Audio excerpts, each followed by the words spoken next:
You're allowed to scroll through your Instagram or Facebook feed and see every success story, every new job, every new promotion, person accomplishing their goals. You're allowed to scroll down and think, what am I doing here? Where am I going? What am I doing with my life? You're allowed to be terrified of disappointment, of both being one and experiencing many.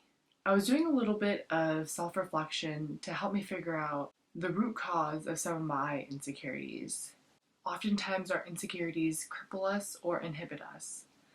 And from the age of 9 and pretty much up through 17, 18, I was bullied. It was the loneliest that I ever felt.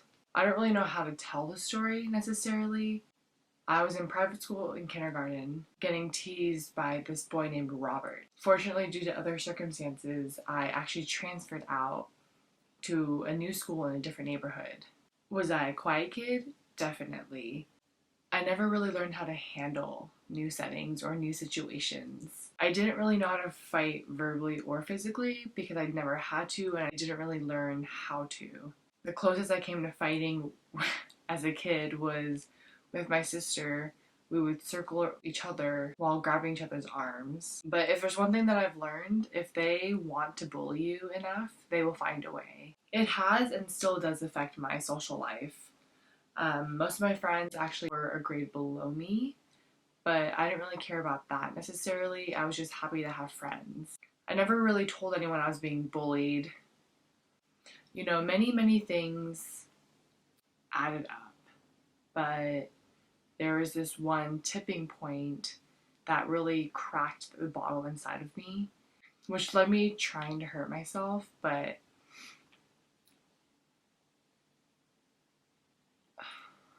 so I'm almost 25 now, quarter life century, and I've gotten over the bullying situation.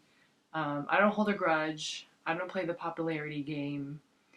It's just, for me, it's pretty empty just to like someone based on their social status.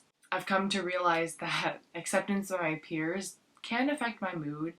It was worse in the past, but it's been better.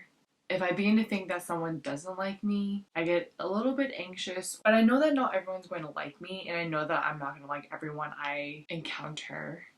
But sometimes there is a wall that blocks that thought from making actual sense to me. In my head, I'm always thinking, do these people like me? What can I do better to make these people like me? And I don't really do well with conflict, whether it's a stranger or someone I love or someone I'm friends with. I prefer to fast forward through the ugliness and just get to the parts where we're smiling and laughing again. Yes, I am a people pleaser. I will do almost anything for someone that I care about. I over-apologize. I apologize for things that are not in my control. I find dissatisfaction within myself that may not even exist. I try to be happy for most of the time. There are definitely moments when I'm super hard on myself. You know, I'm my own worst critic. We all are, I believe. We're our own worst critic. It kind of brings me some sadness to look back and reflect on my childhood. I remember mostly being bullied.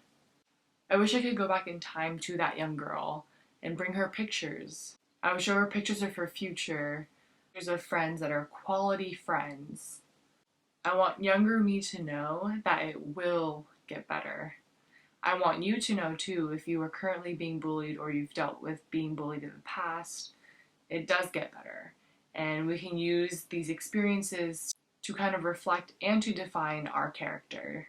Words do hurt. The wounds heal, but they leave scars. You're allowed to have insecurities that make you feel small, alone, or just sad. But please know that you deserve every good thing that's happening to you or that will happen to you.